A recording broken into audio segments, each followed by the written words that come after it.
For you to give up your right to be represented by counsel is, in my opinion, such a fundamental mistake on your part.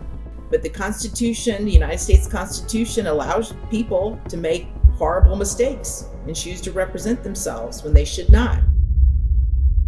Looks like the Foolio slaying trial just took a whole new turn. According to court reports, Rashad Murphy is officially set to represent himself in the death penalty case after firing his lawyer, even though the judge begged him not to. Now, if ears been down to word on the street, you'd already have heard that earlier this year. Rashad Murphy, yeah, the same dude tied to Foolio's death, made a move nobody saw coming. Bro fired his lawyer and told the court he'd be representing himself. And folks, this ain't no overspeeding charges. This is a serious charge of a life of a young man taken, and Rashad, if found guilty, is staring at a death penalty sentence. Everyone in the courtroom could feel the tension when Rashad revealed he'd like to represent himself. The judge, damn near looking like she'd seen a ghost, didn't sugarcoat a thing. She told Rashad flat out, this decision could end your life. Still, Rashad didn't flinch. And the downside to you is literally the ending of your life via the death penalty.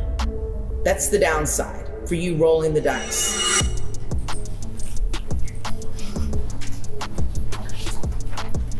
But that's not even the wildest part. The judge didn't just warn him once. She begged on record for him to reconsider, told him the Constitution might let folks make horrible mistakes. But this one could be lethal. Said straight up, Rashad thinking that representing himself and speeding up his trial could set him free is a joke. But the Constitution, the United States Constitution, allows people to make horrible mistakes and choose to represent themselves when they should not.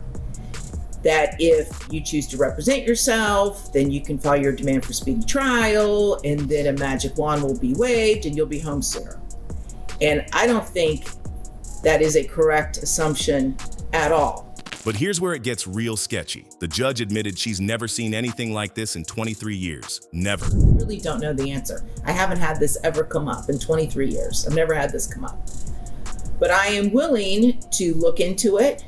That alone tells you how sideways this could go. And yet, Rashad did not back down, kept pushing for a speedy trial, waving off the lawyer, and standing on whatever plan he's got in that head of his. And the scariest part, nobody knows if he's playing smart or just walking into a courtroom, where every word out of his mouth could be the nail in his own coffin. So here's what a lot of folks missed. This wasn't just some heat-of-the-moment courtroom outburst. Rashad didn't just say he wanted to go solo. Nah, he filed the damn paperwork, full-on legal documents, demanded a speedy trial, motioned to dismiss his counsel, the whole nine, against his lawyer's advice, against the judge's warning, against all common sense. And that's when folks started panicking. The court, his co-defendants, and even people online are watching this whole case unfold. Everybody saw the writing on the wall. You don't just go up against the state in a death penalty case without a lawyer, unless you've got a death wish or a game plan nobody understands yet. Word is, Rashad thinks self-repping gets him out faster. Like, if he moves without his attorney slowing things down, maybe the court lets him walk on a technicality. But see, that's the part that got legal insiders shaking their heads, because that's not how a speedy trial works. Filing that paper doesn't fast forward the system. It might even backfire and pin him down harder. And if this feels reckless to you, that's because it probably is. Folks are even whispering he is suicidal to make such a decision, that he's trying to blow up his defense just to end the waiting, or maybe even take the blame and protect someone else. But there are whispers that Rashad has a bigger game plan. Whatever it is, it's got the courtroom on edge. Now here's where it gets even more twisted. Rashad's not just pushing to represent himself according to news reports, he's trying to run an insanity defense to avoid possible death penalty. Yeah, for real. Man's out here basically saying, yeah, I did it, but I wasn't in my right mind. But if you line up what actually happened that night, it doesn't add up at all. Rashad is out here claiming insanity on a premeditated slaying, where he had to travel for hours to get there. Looks like that plea ain't gonna work, because allegedly, Rashad sat in a car for 3 hours and drove to Tampa to unalive someone via premeditation, and then drove back and texted 2 people saying his thirst was quenched. Doesn't seem like the jury would buy this insanity plea. And get this, he didn't even use his own phone. Bro used someone else's line like he knew the heat would come. That's premeditation. That's dodging trails. You don't do that by accident. So now he's trying to sit in court, look the jury in the eye, and say he wasn't in control of his actions? Nah, folks ain't buying it. The timeline the whole plea before it even starts. If anything, it just proves how deep he was in it. And if he tries to use this to duck responsibility, all it's gonna do is push him closer to that needle. Now here's where this whole thing starts smelling like a setup. Word is Rashad ain't just trying to defend himself out of pride. Nah. Folks are saying he might be trying to talk his way into survival by taking everybody else down with him. See, when a defendant goes pro se, meaning he represents himself, he gets to talk, like really talk, direct to the jury, cross-examine witnesses, ask the detectives whatever he wants. That's dangerous enough when you got courtroom training. But with Rashad, who doesn't have any legal training, man, he's got people shook for a whole different reason. Legal insiders are already whispering, let him talk, and he'll sink the whole ship. Former Palm Beach County State Attorney Dave Ehrenberg revealed that Rashad's co-defendants are likely worried about his decision to represent himself, because this could be a strategy to snitch on them. If I were the other defendants, I'd be worried because you never know what this guy's going to say. He's a bit of a loose cannon, and if he gets an open mic in court, yeah, he could implicate his co-defendants. He could say something that will not only hurt himself, but will hurt everyone else in this case. So it's in their interest that he gets competent counsel. Word on the street is if Rashad starts naming names, if he even slips once in front of that jury, it won't just blow up his own case. It could drag down not just his co-defendants, but people who ain't even been touched yet. According to investigators, there are still folks tied to this case who haven't been arrested, but they're being watched. You really think prosecutors wouldn't love Rashad accidentally naming names under oath? Now imagine him, standing in that courtroom, no lawyer to check him, running his mouth like it's a podcast. What happens when he starts throwing shade at young Geen Ace, or dropping details on Rashad Murphy's movements? What if he flips the whole story just to save himself? He ain't just unpredictable, he's unfiltered. And when you're facing capital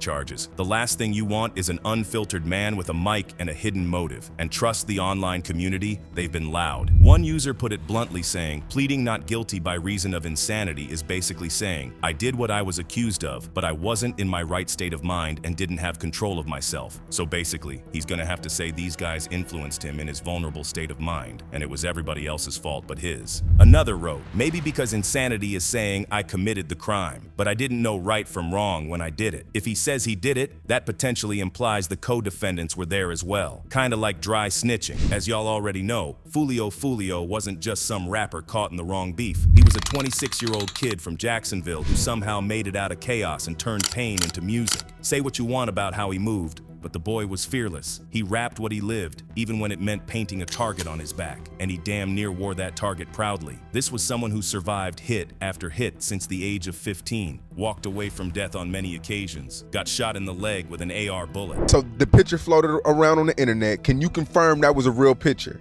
Yeah, that was a real picture. Oh my God. Yeah, that was, Yo, I broke like 5 or 6 bones in my foot. Oh my God, man. He even revealed in an interview that his enemies placed a bag on his head, hinting that a lot of folks were after his life. Yeah. I done heard a few rumors in the streets, but yeah, something like that. Because I've heard you say that before. I've heard multiple people say that before publicly, I think. Yeah. But every time folks thought he was gone, Foolio popped back up with a verse, a warning, a message. He lived with death breathing down his neck, and he turned it into art. But what folks don't talk about is the toll it took. His mother, she caught 8 bullets just for being tied to his name. 8. That I got shot 8 times, going to work early in the morning. And I was in the hospital bed, and I started reaching out.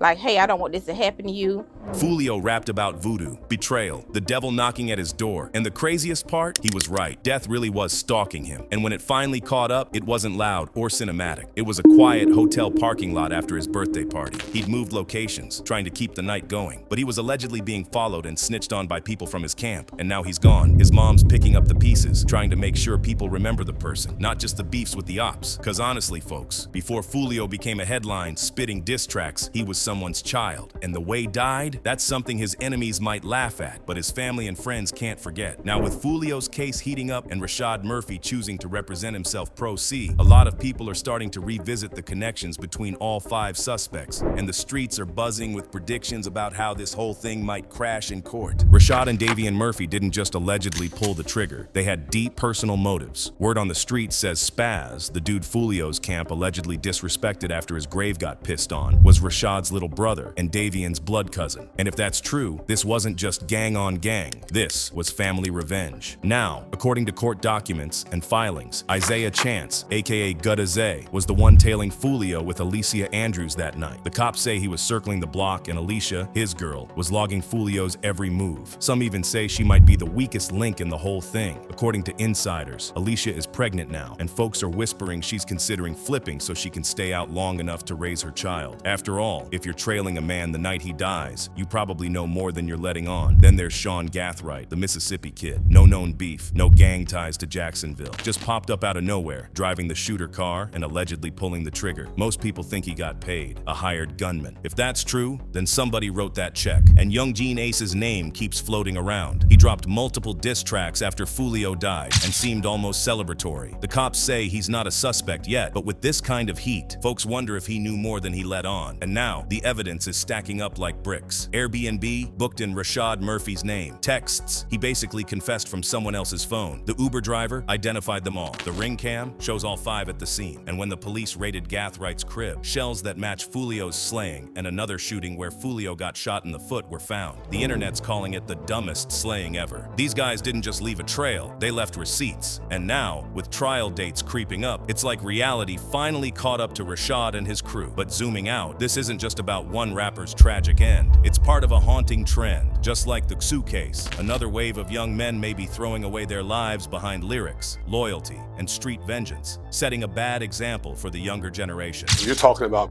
people for clicks and people that have actually lost their lives to street violence. And there's mothers out there, and there's fathers out there, there's siblings out there that listen to you brag about taking someone else's life. So, now what happens next? Will more people flip? Will Rashad crash out? And who's really pulling the strings? Drop your thoughts in the comments below. And if you think this was wild, click on the next jaw dropper loading up now. It's just as crazy.